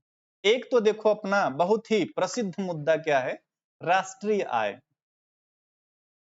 राष्ट्रीय आय। और इसमें आप ये नहीं बोलेंगे कि सर आपने राष्ट्रीय आय में ये नहीं पढ़ाया वो नहीं पढ़ाया, क्योंकि मैंने राष्ट्रीय आय में सब कुछ पढ़ाया है। तो राष्ट्रीय आय में ना, अच्छा 95 से 100 के बीच स्कोर आ रहे हैं भाई, अदर सब्जेक्ट का क्या आ रहा है इसको आप क्यों देख रहे हो, आपका सब्जेक्ट है ना। अदर सब्जेक्ट से आप कंपेयर ना करो, अदर पेपर से आप कंपेयर ना करो, आप ये देखो कि आप कितना बेहतर करते हो, ठीक है ना। चलो अब थोड़ा सा ये देखना आप, जैसे कि देखो राष्ट्रीय आय में क्या क्या पढ़े, हाँ वही मैं बता रहा ना। राष्ट्रीय आय में देखो जितने फार्मूले वो आप पढ़ लेना, ठीक है ना, जितने भी फार्मूले हैं नेशनल इनकम के वो सारी चीजें आप पढ़ लेना। अच्छा अभी मैं आपको ना एक देखो, हमारे यहाँ जो Q4 आया था 31 मई को, ठीक है ना, यानी कि 2022-23 का अच्छा पहले मैंने इसकी पीडीएफ आपको ग्रुप वगैरह में कहीं ना कहीं दी होगी, और इसमें ना Q4 के आंकड़े आए थे 2022-23 के, जिसके अकॉर्डिंग ये हुआ था कि हमारी इंडिया की जो जीडीपी ग्रोथ रही है, जीडीपी ग्रोथ रही है वो कितनी रही, 7.2 रही है ना। इसके पहले ये अनुमान था कि हम लोग 7% की वृद्धि दर को प्राप्त करेंगे, लेकिन जब वास्तव में ये डाटा आते हैं 31 मार्च को, ये डाटा सॉरी 31 मई को ये डाटा आया हुआ था, है ना, ये भी लिख दो 31 मई को आया। तो 31 मई 2023, तो इसमें ना कितनी अचीव हुई हमारे जीडीपी की ग्रोथ रेट, 7.2%, 7.2%, है ना। अब इसी से रिलेटेड देखो ना तमाम चीजें और भी होती हैं, जैसे कि उसमें आपको क्या क्या देखना। अच्छा एक चीज इसमें समझना, ये मैंने आपको बताया ना जीडीपी की ग्रोथ रेट के बारे में। उसके बाद अगर आपसे जीडीपी की साइज पूछे, जीडीपी, अच्छा ये जो जितने डेटा मैं आपको बता रहा है ना ये सब स्थिर कीमतों पे बता रहा है। तो जीडीपी की साइज कितनी, 160.6 रुपए, 160.6 लाख करोड़। आप लिखना चाहो तो इसको नोट कर लो, ये जीडीपी की साइज अपनी हो गई। जीडीपी ग्रोथ मैंने बोला 7.2 है ना। जीवीए का देख लो, जीवीए का साइज कितना, जीवीए का साइज रुपए 147.65 लाख करोड़, ये जीवीए का साइज हो गया, है ना। ये 31 मई वाले डाटा की कुछ बातें मैं आपको बता रहा। और अगर आपसे पूछे ना कि जीवीए की ग्रोथ रेट क्या रही, जीवीए की ग्रोथ रेट क्या रही, तो ये अचीव हुई थी कितनी, 7%, है ना। इतनी चीजें थोड़ा सा आप देखना। अच्छा, अभी एक चीज और बच रहा है, क्या बच रहा है, पर कैपिटा इनकम, प्रति व्यक्ति आय। प्रति व्यक्ति आय जो है हमारे यहाँ 2022-23 में 2000, ये फाइनल और अंतिम डाटा बता रहा है, कितनी रुपए 98,374, है ना। ये प्रति व्यक्ति आय हमारे यहाँ की प्राप्त हुई, है ना। 21-22 का अगर आपसे पूछ ले, चलो इसको लिख दिया मैंने यहाँ पे, कहा 2021-22, ये कितनी थी, ये थी रुपए 95,000, रुपए सॉरी 92,583, 92,583। तो ये 21-22 की प्रति व्यक्ति आय। तो थोड़ा सा ये चीजें आप नोट कर लेना, है ना, ये चीजें आप नोट कर लेना, ठीक है ना। इतनी चीजें तो ये स्थिर कीमतों पे सारी चीजें थी, ये आप नोट कर लेना इधर से। बाकी इसको और डिटेल में पढ़ना है ना, इसकी पीडीएफ मैंने पहले आपको ग्रुप में दी है, आप बोलोगे तो फिर से दे दूंगा। तो ये चीज हो गया, पर कैपिटा इनकम वगैरह याद रखिएगा, ऐसे सवाल यहां से बन सकते। झारखंड के सर्वेक्षण में झारखंड का भी प्रति व्यक्ति आय का पूरा मैंने पढ़ा रखा है, और जो झारखंड अर्थव्यवस्था की एक क्लास कराई थी ना, वहां पे भी उसका पढ़ा रखा, झारखंड का प्रति व्यक्ति आय का आंकड़ा पूरा। तो ऐसी चीजें ना, ऐसी चीजें आप याद रखना, ऐसी चीजों में कोई भी कंफ्यूजन आपका नहीं होना चाहिए, ठीक है ना। और बताइए आप लोग किस मुद्दों पे हम लोग बात कर लें। 1 मिनट रुकिएगा, कुछ नई स्लाइड बना लें। हाँ, तब तक आप लोग कमेंट कर दीजिए कि और कौन से मुद्दों पे हम लोगों को बात करनी है, तब तक मैं इधर कुछ स्लाइड बना लेता हूं। और ध्यान रखना कि कुछ नया ना पढ़ें, ये सही बात है, लेकिन आंकड़ों को पढ़ने में कोई गलत बात नहीं है, दोनों चीजें साथ में चलती हैं। कुछ नया ना पढ़ें, ये सही बात है, लेकिन आंकड़ों को पढ़ने में कोई भी गलत बात नहीं है। तो जो भी ऐसे आप नए आंकड़े वगैरह पढ़ पाए उनको पढ़ लें, उसमें कोई बुराई नहीं। और YouTube पे भी देखिए, अगर कोई टीचर ऐसे झारखंड स्पेशल का कुछ पढ़ाए हैं जो आपके लिए यूजफुल है, उनके वीडियो देख करके नोट कर लीजिए, क्योंकि जितनी बार आप देखेंगे ना, जितनी बार आप सुनेंगे ना, उतना आपको फायदा मिलेगा, ठीक है ना, उतना आपको फायदा। ये जो आंकड़ा है ना, ये मैं आपको दे दूंगा, इसमें कोई दिक्कत नहीं। सर इंडेक्स और रैंकिंग में क्या पढ़ें, और सर समिट, समिट कौन सी, जैसे देखो, एक तो WTO वगैरह का हुआ था, वो आप देख लेना, ठीक है ना। एक तो WTO का हुआ था समिट, वो आप देख लेना। और इधर कौन सा समिट हुआ है, हाँ इधर एक दो समिट और हुए थे, मैंने कहीं पे अपनी नोट्स में नोट किया हुआ था, वेट देखो। अच्छा, WTO के समिट के बारे में एक चीज ध्यान रखना ना, ये तो आप सभी को पता है कि WTO का कब हुआ था सम्मेलन, ये WTO का जो सम्मेलन है, ये 12वां सम्मेलन आपका कहाँ पे हुआ था, जून 2022 में जेनेवा में। 12वां सम्मेलन जून, रुक जा भाई 1 मिनट, जून 2022 में कहां पे हुआ था, ये जेनेवा में हुआ, ये तो मान लो सबको पता। अब वो आपसे पूछ लेना कि 13वां सम्मेलन कहां पे होगा, तो 13वां सम्मेलन जो होगा ये कहां पे होगा, अबू धाबी में होगा, अबू धाबी में होगा, ठीक है ना, अबू धाबी में होगा। 14वां सम्मेलन आपसे पूछ ले, ये कहां पे होगा, 14वां सम्मेलन जो होगा ये होगा कैमरून नामक देश में, ठीक है ना, कैमरून में होगा। तो ये WTO के सम्मेलन के बारे में थोड़ा सा पढ़ लेना। अच्छा, मैंने आप लोगों को एक बात बताई कि नहीं, शायद बताई होगी ना, कि ये टेस्ट में शायद मैंने सवाल दिया था ना कि CCI का अध्यक्ष कौन है, कंपटीशन कमीशन ऑफ इंडिया का अध्यक्ष कौन है, रवनीत कौर, ठीक है ना, रवनीत कौर है। तो ये ध्यान रखना। सर रैंक वाला PDF दे दीजिएगा ना, कौन सा रैंकिंग का PDF तो मैंने दिया था ना आपके ग्रुप में, जो एक दिन मैंने क्लास लिया था जिसमें सभी रैंकिंग वगैरह बताई थी, तो वो तो PDF दिया था। उसके बावजूद अगर आपका मिस हो गया है तो मैं ग्रुप में भेज दूंगा, कोई दिक्कत वाली बात नहीं, उसमें मैं भेज दूंगा, ठीक है ना। तो ये चीज हो गया। हाँ, नीति आयोग ने अभी जुलाई अगस्त कब एक निर्यात तैयारी सूचकांक जारी किया है, लेकिन वो इतना लेटेस्ट है ना कि मुझे नहीं लगता कि वो पूछेगा। सर FDI FII भी पढ़ना है, देखो FDI में एक चीज समझना ना, मोस्ट इंपॉर्टेंट चीज आपको किधर ध्यान देना है, FDI में मैंने करंट में वो चीजें आपको पढ़ाई भी है। एक तो ये देख लेना ना, किस क्षेत्र में, आज ही मैं ये व्हाट्सएप ग्रुप में आपके भेजा हूं, किस क्षेत्र में कितना एफडीआई, एफडीआई अलाउ को क्या बोलेंगे? चलो अनुमन्य होता है क्या, शायद अनुमन्य या अनुमति, चलो ब्रैकेट में लिख दे रहा अनुमति है, ठीक है ना।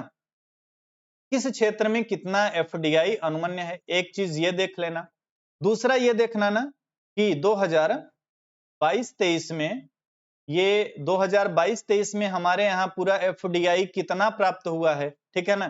किसी को पता है कितना प्राप्त हुआ है तो कमेंट करके बताना। एनीवन, किसी को पता हो ये डाटा कि कितना हमारे यहाँ एफडीआई प्राप्त हुआ है 2022-23 के अगर आंकड़ों की बात करेंगे, एनीवन कमेंट करके बताना आप लोग कि कितना है ना।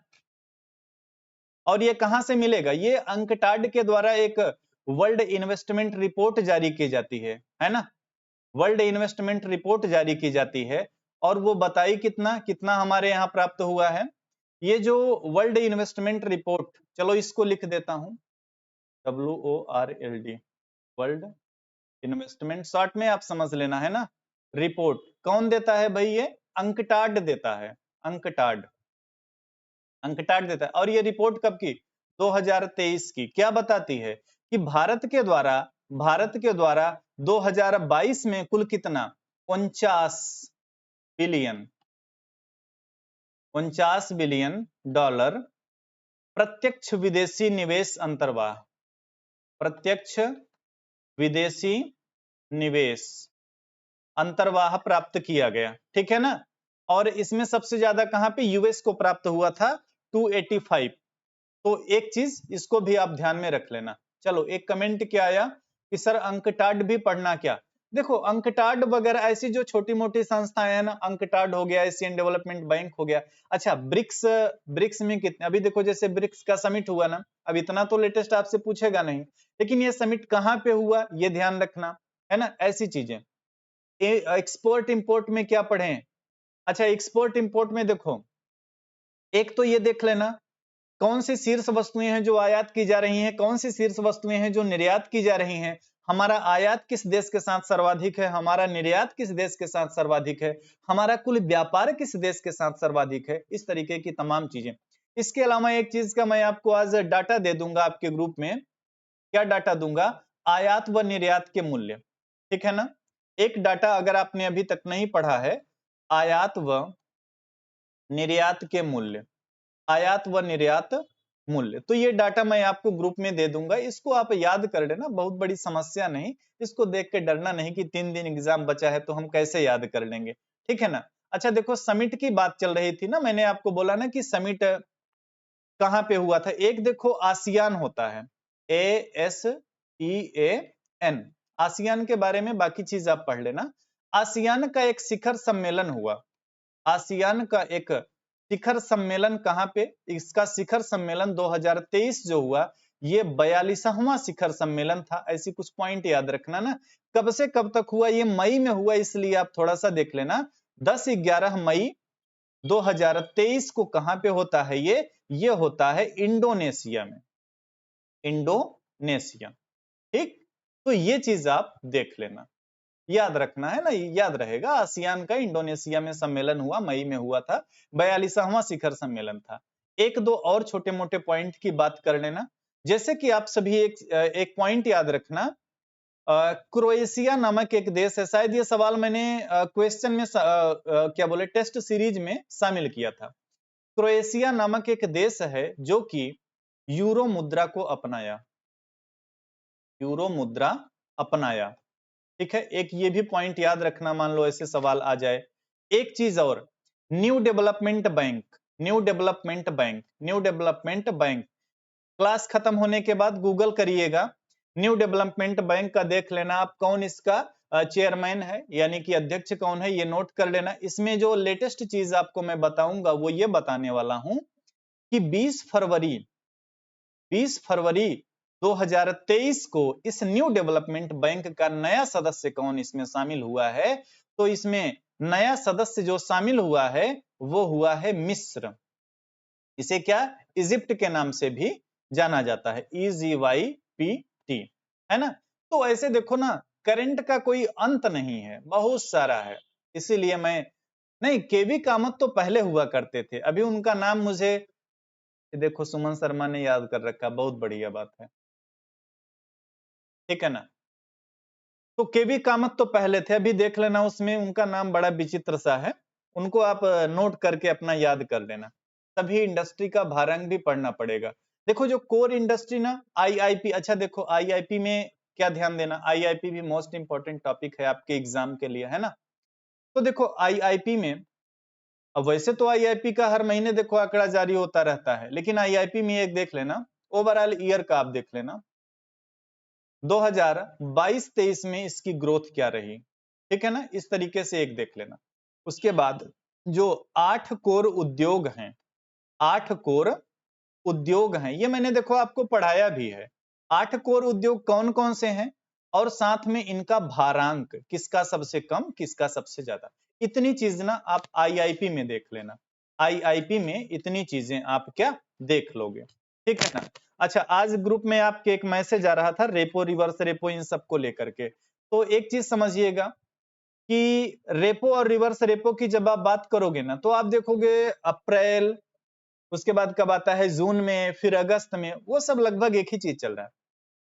सर व्यापार किस देश से ज्यादा है हमारा, देखो जो टोटल ट्रेड की बात करेंगे ना, अब यूएस टॉप पे पहुंच गया है, यूएस अब टॉप पे पहुंच गया है, चाइना इसके पहले था, लेकिन हमारे इंपोर्ट जो है चाइना से सबसे ज्यादा, हमारे एक्सपोर्ट यूएस को सबसे ज्यादा। टोटल ट्रेड की बात करोगे यूएसए टॉप पे है, ये चीज मैंने देखो क्लास में पढ़ाई थी, आप याद कर लेना, ठीक है ना। आप ये 17 क्या है, चलो ना। और तो देखो रेपो वगैरह का मैंने बोला ना कि जो आपने अप्रैल वगैरह का पढ़ रखा उसको याद रखिएगा, उसका एक फार्मूला बता देता हूं आपको, रेपो रिवर्स रेपो ये सब। अच्छा ग्रुप में आप नहीं ऐड हो ना भाई, आप मैसेज कर देना, व्हाट्सएप ग्रुप का लिंक वैसे दिया जाता है। चलो आपको मैं आज वो बता देता हूं कि आप इस टाइम रेपो रिवर्स रेपो को कैसे इजिली याद कर सकते हैं।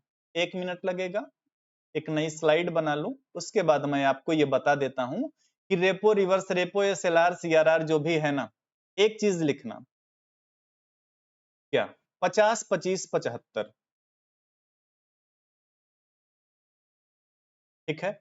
सबके पहले 6 लगा दो, सबके पहले 6 लगा दो, ये आपका क्या हो गया रेपो, ठीक है।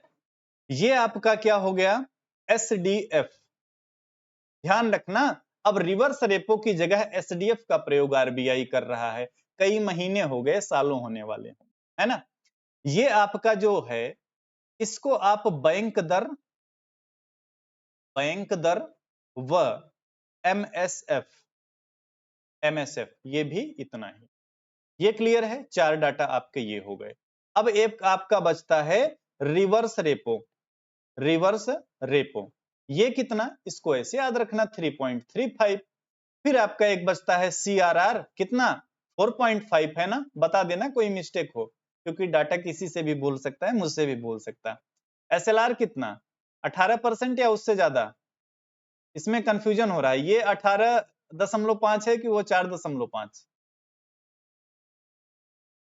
सही है ना। फिर ये एसएलआर 18% है, हाँ सही है। फिर तो ये 50 25 75 अगर आप याद रखोगे ना, इजिली आप लिख ले जाओगे कि रेपो कितना है, एसडीएफ कितना है, बैंक रेट कितना है, एमएसएफ, ये याद रखना। अभी एग्जाम में आएगा ना, यही आएगा, ठीक है ना। 18 ही है ना, हाँ ठीक है, वो कभी कभी हो जाता है कंफ्यूजन, ठीक है ना। सार्वजनिक बैंकों की संख्या कितनी आपको पता होगा, राष्ट्रीयकृत बैंकों की संख्या हमेशा ध्यान रखना ना, एसबीआई को हम राष्ट्रीयकृत बैंकों की संख्या में नहीं काउंट करते, सार्वजनिक बैंकों की संख्या में काउंट करते। 12 हमारे यहाँ सार्वजनिक क्षेत्र के बैंक हैं। भुगतान बैंक कितने हैं, 6 हैं। क्षेत्रीय ग्रामीण बैंक कितने हैं, एनीवन, हमारे यहाँ क्षेत्रीय ग्रामीण बैंक वर्तमान में कितने हैं, हमारे यहाँ क्षेत्रीय ग्रामीण बैंक कितने हैं, 43 हैं। पिछली बार आपके परीक्षा में एक सवाल आ गया था कि कौन सा क्षेत्रीय ग्रामीण बैंक सबसे बड़ा है, उस टाइम जो हुआ करता था अलग बात है, आज के टाइम में याद रखना यूपी बड़ौदा ग्रामीण बैंक ऐसे कुछ करके, नहीं Baroda UP bank, sorry Baroda UP bank, ये सबसे बड़ा क्षेत्रीय ग्रामीण बैंक है ना। विदेशी बैंकों की संख्या, विदेशी बैंक कितने, आई थिंक 46 हैं। तो ऐसे तमाम डाटा जो है ना, ये आप पढ़े हैं, बस ध्यान ये रखना ना कि आप अपने को बिल्कुल कमजोर ना समझें। आपने बहुत कुछ पढ़ा है, आप याद रखिए करंट में आपने सब कुछ पढ़ रखा है, ठीक है ना। ये जो एसएलआर अधिकतम नहीं, इसकी अधिकतम और न्यूनतम वाली सीमा कुछ खत्म खत्म कर दी गई थी, ये मैंने बताया था आई थिंक। पेमेंट बैंक का पीडीएफ दे दीजिएगा। पेमेंट बैंक का पीडीएफ क्या, वो तो 6 पेमेंट बैंक है ना। अच्छा विदेशी बैंक 45 हैं, ये तो मुझे भी कंफ्यूजन, देख लूं तुरंत इसको, देखा जाए कितने विदेशी बैंक हैं हमारे यहाँ। चलो देख लेना 45-46 जो भी होंगे, एक दो इतना चलता है। वैसे इसमें ऑथेंटिक चाहिए, चलो मैं क्लास के बाद ना आरबीआई की साइट से देख के आपको बता दूंगा, हो सकता है वो 46 की जगह 45 हो। मैंने पढ़ाया भी था, लेकिन ये छोटे मोटे डाटा स्किप हो जाते हैं मेरे भी माइंड से, आपको भी हो जाते हैं इसीलिए ना। तो इसीलिए मैं बोलता हूँ ना, लिख के रखना चाहिए, लिख के रखना चाहिए, ठीक है ना। लिख के रखेंगे, ये कहीं पहले का आपने देखा होगा एफडीआई का, ये जो मैंने आपको आज बताया ना, ये बिल्कुल सही है, ऑथेंटिक है, इसमें किसी प्रकार की समस्या नहीं है, ठीक है। और बताइए क्या किस तरीके की दिक्कत आ रही है आपकी तैयारी में। चलो तो माइक्रो वगैरह हैंडल कर लेना आपने, पहले भी आप एग्जाम देते आए होंगे, तो माइक्रो वगैरह वहां से आपने पढ़े होंगे चीजों को। ट्रेड में भी जो फेमस सवाल आते हैं कर ले जाएंगे, मैं ये मान के चल रहा हूँ। माइक्रो में जो फार्मूले वगैरह हैं समझ के रखिएगा। बाकी अब सेका बाजार नियम क्या है, क्लासिकल रोजगार सिद्धांत क्या है, किन्स ने कैसे आलोचना किया, पूर्ण रोजगार की मान्यता क्या है, उपभोग निवेश गुणक त्वरक की जितने तरीके की चीजें हैं ना, वो सही है, ठीक है ना। तो इन चीजों को ध्यान में रखना, कोई दिक्कत वाली बात नहीं है। बैंकिंग वगैरह में मैंने बोला ना कि इस तरीके की जितनी चीजें हैं ना, इनको आप ध्यान में रखना, कितने बैंक हैं, क्या हैं, कैसे है। अच्छा टैक्स बहुत महत्वपूर्ण हो जाता है, तो टैक्स को थोड़ा सा याद रखना ना।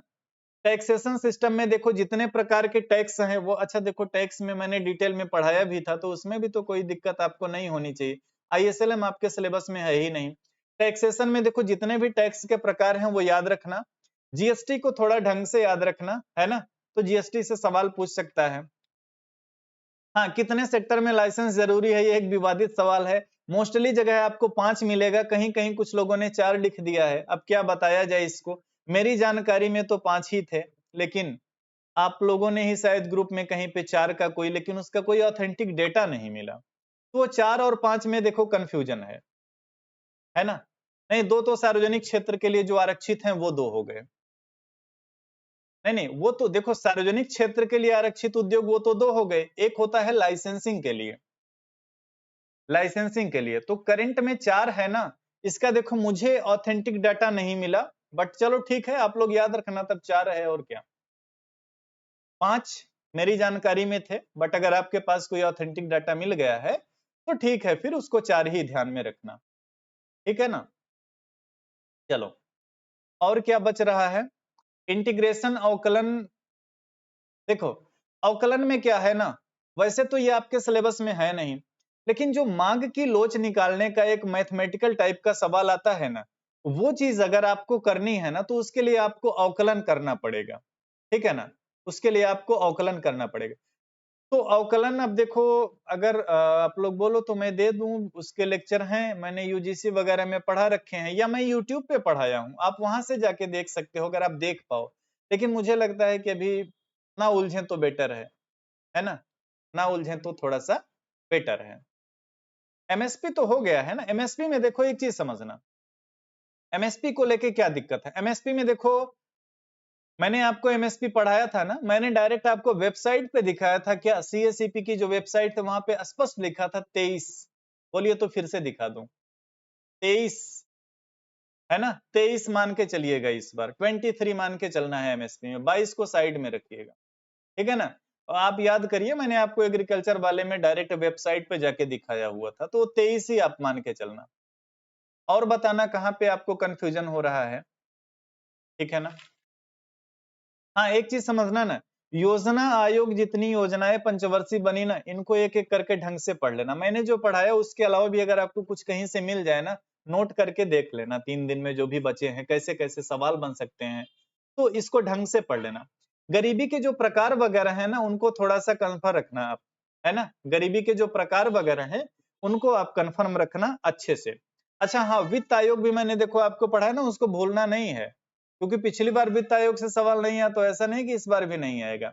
वित्त आयोग को ढंग से पढ़ना, वित्त आयोग को ढंग से पढ़ना, और साथ ही साथ क्या, वित्त आयोग के साथ 15वें वित्त आयोग में अच्छे से चीजों को पढ़ लेना, ये गलत ना होने पाए आपका। एग्रीकल्चर सेक्टर में जितनी चीजें आती हैं इस पे एमएसपी वगैरह का देखो, एमएसपी बताने जा रहा था ना, पिछली वाली जो खरीफ मूल्य का जारी हुआ था और इस बार का जो रबी फसल का जारी हुआ, ये चीज आपको ध्यान देना है, ठीक है ना, ये चीज आपको ध्यान देना है। ये एफडीआई वाला जो इशू है आपका मैं क्लियर कर दूंगा, ये मैं आपका क्लास होने के बाद क्लियर कर दूंगा, क्योंकि मैंने जो अंकटाड की रिपोर्ट लेटेस्ट है ना उसके आधार पे मैंने आपको बताया, बट ये आपने 84.8 जो बोला है, मैं इसको माइंड में रख लेना, मैं क्लास के बाद देख के आपके ग्रुप में डिस्कस कर दूंगा।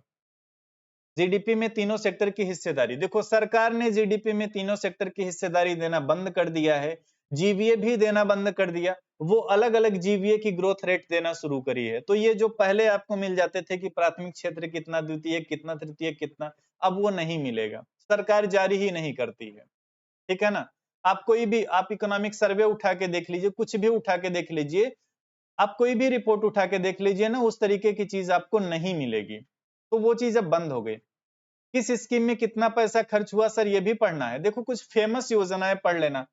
अब जैसे इंडिया लेवल पे आप बात करो ना, यूनियन लेवल पे, यूनियन लेवल पे आप देख लेना वो बोले तो जैसे मनरेगा के लिए कितना fund allocation, I think 60,000 crore है ना। जल जीवन मिशन का देख लेना, पीएम किसान योजना का देख लेना, और क्या, और इधर हाल में कौन सी ऐसी योजनाएं फेमस रही, तो कुछ अच्छा मैंने बजट पढ़ाया था ना, तो ये चीज पढ़ाया था, तो थोड़ा सा ये देख लेना, ठीक है ना, थोड़ा सा ये देख लेना। निर्यात और आयात में भारत का स्थान कितना है, कैसे, ये मैं निर्यात और आयात का मूल्य बताऊंगा, अगर उसमें रैंक वगैरह कुछ मिलता है दे दूंगा। ताकि बहुत सारे, अब जैसे अलग अलग प्रैक्टिस बुक में आपको ऐसे सवाल तमाम मिल जाते हैं, जरूरी नहीं है कि वो सही सवाल बनाए भी हो। मैंने आपको बहुत पहले बताया था, एक प्रैक्टिस सेट मैंने देखी थी आपके स्पर्धा पब्लिकेशन की, इतनी कूट कूट के गलतियां उसमें भरी हुई हैं कि अगर वो कोई प्रैक्टिस सेट पढ़ के जाए ना, तो वो पास होने वाला भी रहे तो फेल हो जाए। तो ये चीज हमेशा आप कंटेंट पे भरोसा रखा करो। आप कोई भी टेस्ट सीरीज ले लो, आप कोई भी प्रैक्टिस सेट ले लो, एग्जाम में ज्यादा सवाल नहीं बचते। हाँ, श्री अन्न योजना, इसको पढ़ लेना है ना, इसके बारे में, मिलेट तो महत्वपूर्ण है ही है ना। इस प्रकार झारखंड में भी देख लेना, जहां पे थोड़ा बहुत फोकस किया है सरकार ने।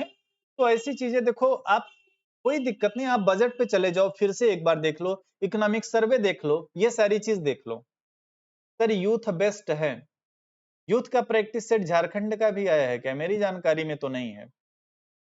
यूथ देखो, एक तो पीजीटी की आती है, तो उसमें तो आपको इंडियन इकोनॉमी का ज्यादा कुछ मिलेगा नहीं, और गलतियां तो यूथ में भी हैं।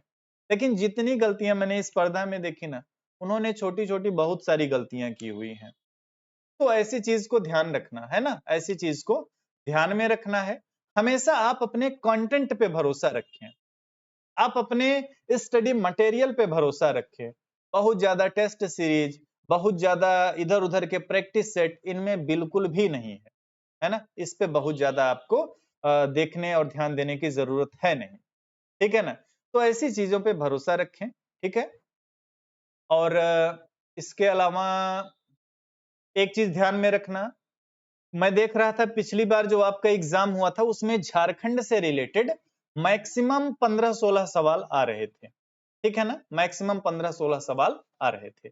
अब उन 15-16 सवाल में कुछ तो सवाल उनकी योजनाओं से थे, कुछ इस तरीके की चीजें थी, योजनाओं से सवाल हो गए, और कुछ ऐसे डाटा थे जो कि कुछ नए टाइप के सवाल भी थे। तो देखो, झारखंड की योजना आपने पढ़ी है, झारखंड का बजट आपने पढ़ा है, झारखंड का सर्वेक्षण आपने पढ़ा है, इतनी चीजें जो आपने पढ़ी हुई है ना, अगर आप उनको ढंग से याद रखेंगे तो आप उसमें अच्छा करेंगे। तो अभी, अब मैंने स्टार्टिंग में ही आज की क्लास में मैं आपको बताया ना, कि बहुत ज्यादा आप ये ना सोचें कि हम सब कुछ पढ़ लें।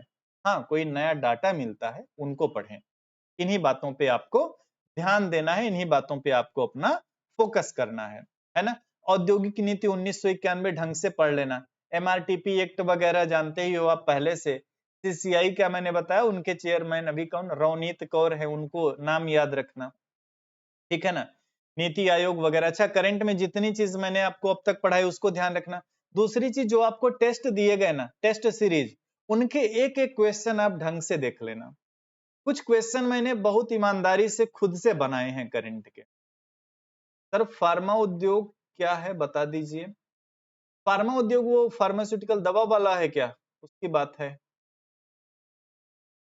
और कौन सा फार्मा, तो वही फार्मा उद्योग होगा। चलो और क्या बचता है आपका। हाँ एक चीज और ध्यान ध्यान दीजिएगा, नई विदेश व्यापार नीति मोस्ट इंपॉर्टेंट है, पढ़ाया भी है मैंने, है ना, तो इसको देख लेना। नई विदेश व्यापार नीति को देख लेना, ढंग से देख लेना, जितनी भी चीजें, बहुत ज्यादा कुछ देखना है नहीं, क्या देखना, वो जो टारगेट रखा है कि 2030 तक क्या करना है, बताओ किसी को अगर पता हो इसके बारे में। 2030 तक सुन लो, मैंने पहले पढ़ाया भी है, 2030 तक $2 ट्रिलियन लेके चलना है निर्यात को, है ना। उसके अलावा क्या, 39 टाउन्स ऑफ एक्सपोर्ट एक्सीलेशन यानी कि टीईई 39 हो गए, 4 इस बार घोषित किए गए। तो ऐसे जो भी मोटा मोटा आइडिया है वो मैंने आपको पढ़ा रखा ना, उसको ध्यान में रखना, ठीक है ना। सरकार की कुछ जो नई योजनाएं वगैरह रही हैं उनको भी आप ध्यान में रखना, ठीक है ना। इंडेक्स रैंकिंग जितनी मैंने आपको पढ़ाई ना, वो आप ध्यान में रखना। आई थिंक उससे बाहर तो कुछ नहीं पूछना चाहिए, क्योंकि मैंने वो लगभग सारी इंडेक्स रैंकिंग आपको करा दिए हैं पहले से, ठीक है। मॉनेटरी पॉलिसी में बता ही दिया कि 50 25 75 आपके सामने अभी लिखा हुआ है, इसको भी याद रखना। जीडीपी ग्रोथ को लेके जो विभिन्न संस्थाओं के अनुमान आते हैं, अब एक तो आईएमएफ का वर्ल्ड इकोनॉमिक आउटलुक आता है जो हर महीने बदलता रहता है, इसके बारे में भी मैंने आपसे चर्चा किया हुआ है। बेस बनाएं तो बना सकते हैं कि जो इकोनॉमिक सर्वे में आंकड़े दिए गए उसके बारे में, ठीक है ना। तो ऐसी चीजें ध्यान में रखना। बाकी जो देखो ट्रेडिशनल पार्ट है इंडियन इकोनॉमी का, आप पहले भी खूब पढ़े होंगे और अभी भी 3 दिन में जितना रिवाइज कर पाए कर लें, है ना। खरीफ का एमएसपी आप पढ़िएगा, इस बार वाला मत पढ़िएगा जो अभी कब आया है, एक आध महीने पहले आया है ना, इस बार मत पढ़िएगा, ठीक है ना। तो पहले का पढ़िएगा, वो जो धान बिक चुकी है वो वाली पढ़िएगा, और उसके बाद की मतलब सिंपल सी बात, जो मैंने आपको पढ़ाया है एमएसपी में वही चीज पढ़िएगा, ठीक है ना।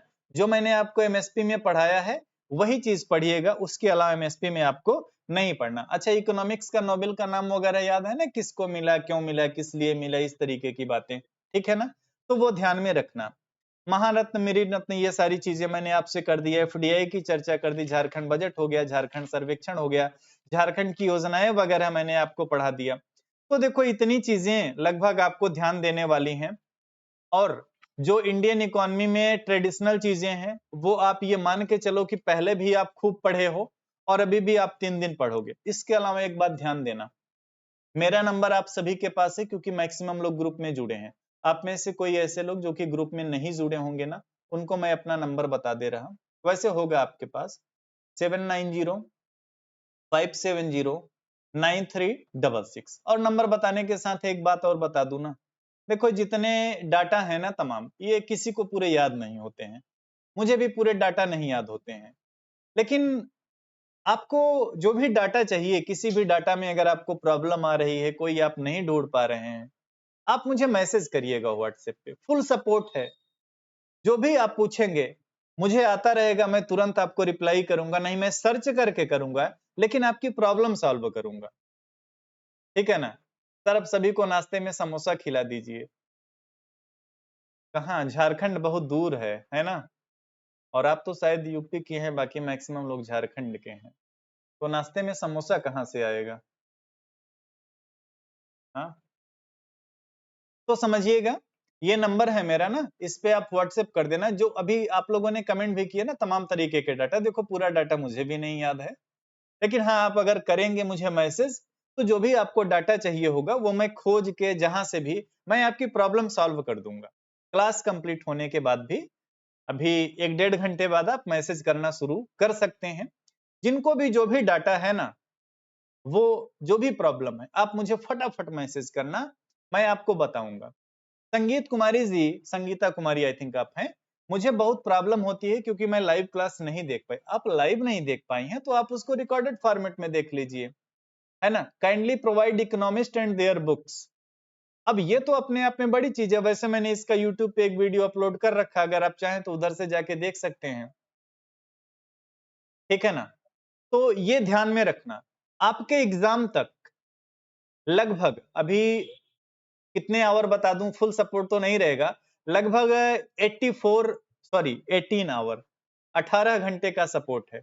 6 घंटे सोने वाला हटा दीजिए, बाकी आपको कोई भी आपको डाटा नहीं आ रहा है ना, कुछ भी प्रॉब्लम है, आप मुझे मैसेज करना या आप ग्रुप में मैसेज करना। मुझे नहीं आता रहेगा, मैं सर्च करके बताऊंगा, जो आता रहेगा वो बताऊंगा, जो कहीं पढ़ाया रहूंगा वो भी बताऊंगा किस क्लास में पढ़ाया। लेकिन जो भी आपको प्रॉब्लम आ रही है आप मुझे भेजिएगा, आप मुझे भेजिएगा, मैं वो सारी प्रॉब्लम आपका सॉल्व करूंगा, ठीक है ना। तो ये एग्जाम से पहले जो टाइम है ना, जो भी छोटे मोटे आपके कंफ्यूजन रह गए हैं किसी भी डाटा से रिलेटेड, वो आप लोग फटाफट पूछिएगा, जो भी आपके, खूब ढेर सारा मुझे मैसेज कर दीजिए और मैं सबका रिप्लाई करूंगा। इसके अलावा भी जो भी बातें होंगी आप लोग बताइएगा, ठीक है ना। चलो फिर आज के सेशन को कंप्लीट करें, ठीक है ना। कोई दिक्कत हो, कुछ भी नहीं आ रहा है, कोई भी डाटा हो ना, कोई डाटा चाहिए, कोई कंफ्यूजन, मुझे मैसेज करना है, ठीक है। या आप अपने व्हाट्सएप ग्रुप में मैसेज कर देना, व्हाट्सएप ग्रुप में मैसेज कर देना, वहां पे भी मैं भेजूंगा और भी आपके साथी देख लेंगे। तो चाहे आप व्हाट्सएप ग्रुप में करना, मुझे पर्सनल मैसेज करना, जैसे भी आप करना, आपका प्रॉब्लम सॉल्व करना है मेरी रिस्पॉन्सिबिलिटी। और एक चीज समझना ना, ऐसा नहीं है कि मैंने आपको पढ़ाया नहीं है, बहुत कुछ पढ़ाया है। कभी ध्यान से सोचना, आप गौर से सोचना, करंट में मैंने बहुत सारी चीजें आपको पढ़ाई है, ठीक है ना। करंट में मैंने आपको बहुत सारी, अब ये जो तमाम क्वेश्चन है ना, मैं आपको ऑथेंटिक डेटा दूंगा, बिल्कुल सरकारी वाला डाटा, ठीक है ना। तो आप मुझे सवाल भेजिएगा, बिल्कुल 100%, किसी को भी कोई डाउट है किसी भी डाटा में आप मुझे भेजिएगा, ठीक है। एग्जाम के पहले जितना पॉसिबल हो जाएगा। आज रात में किसी ने ग्रुप में मैसेज किया था, मैं 1-2 बजे रात के आसपास रिप्लाई किया था। तो आप लोग जब तक भेजेंगे ना तब तक मैं करूंगा रिप्लाई, ठीक है ना। चलो थैंक यू एवरीवन, आप सभी को भी एडवांस में हैप्पी टीचर्स डे, क्योंकि आप सभी लोग फ्यूचर के टीचर बनने वाले हैं, ठीक है ना। ओके, थैंक यू, मिलेंगे आपसे, अभी मिलेंगे आपसे, है ना। कल भी आपसे मिलूंगा, चाहे थोड़े टाइम के लिए ही आऊं, ठीक है ना। जो भी देखो सवाल है ना, मैंने स्पष्ट बता दिया, सब कुछ मुझे भी नहीं आता है, किसी को भी पूरा डाटा नहीं आएगा, लेकिन आप मुझे सवाल भेजेंगे, मैं आपके प्रॉब्लम को सॉल्व करूंगा। ओके, थैंक यू, मिलेंगे आपसे अभी, है ना, मिलेंगे आपसे, ठीक है। हाँ, ग्रुप में मैं ऐसे कुछ चीजें भेजूंगा, अभी भेजता रहूंगा, जिनको मैं बताता रहूंगा। जैसे आज मैंने एक चीज बताई थी ना, क्या बताया था कि एक रिपोर्ट आई थी ना, राष्ट्रीय खाद्य सुरक्षा अधिनियम जो है उसमें झारखंड का रैंक क्या था, 10th रैंक था आई थिंक, है ना। मुझे खुद देखो भूल जाता है, 10th है 16th था, ऐसे कुछ था। तो वो चीज मैंने आपको भेजी हुई थी, आप देखते रहा करें ग्रुप, ग्रुप में मैं ऐसे 1-2 दिन से कुछ चीजें ऐसे भेजता रहता हूँ। हाँ, 10वें स्थान पे था, राष्ट्रीय खाद्य सुरक्षा अधिनियम 2022 में झारखंड का रैंक जो था वो 10th था। तो ऐसे सवाल भी पूछ सकते हैं। तो अब कोई प्रैक्टिस सेट जैसे आप कर रहे हो ना, वहां पे भी इस तरीके का कोई सवाल अगर आपसे नहीं आ रहा है तो मुझे मैसेज करना, ठीक है ना। Full support, okay. मतलब सर नहीं समझे अभी, कहाँ मिलेंगे, नहीं मैं समझा नहीं। नहीं नहीं, मेरे कहने का मतलब है कि अभी मैं आऊंगा कल भी लाइव, सिर्फ ये कहने का मतलब है कि अभी मैं कल भी लाइव आऊंगा, ठीक है। कुछ ऐसी महत्वपूर्ण बातों पे चर्चा करने मैं कल भी लाइव आऊंगा आपकी क्लास के लिए, वही मैंने बोला कि अभी मिलेंगे फिर से, ठीक है ना। चलो आज के सेशन को करते हैं कंप्लीट, जो भी प्रॉब्लम किसी की है नंबर पे व्हाट्सएप कर देना, मैं सबके रिप्लाई करूंगा, लेट नाइट तक इसे सबके प्रॉब्लम को सर्च करके कैसे भी करके, मेरी रिस्पॉन्सिबिलिटी है कि मैं आपको ऑथेंटिक डेटा का रिप्लाई करूंगा। Okay, good night everyone, thank you.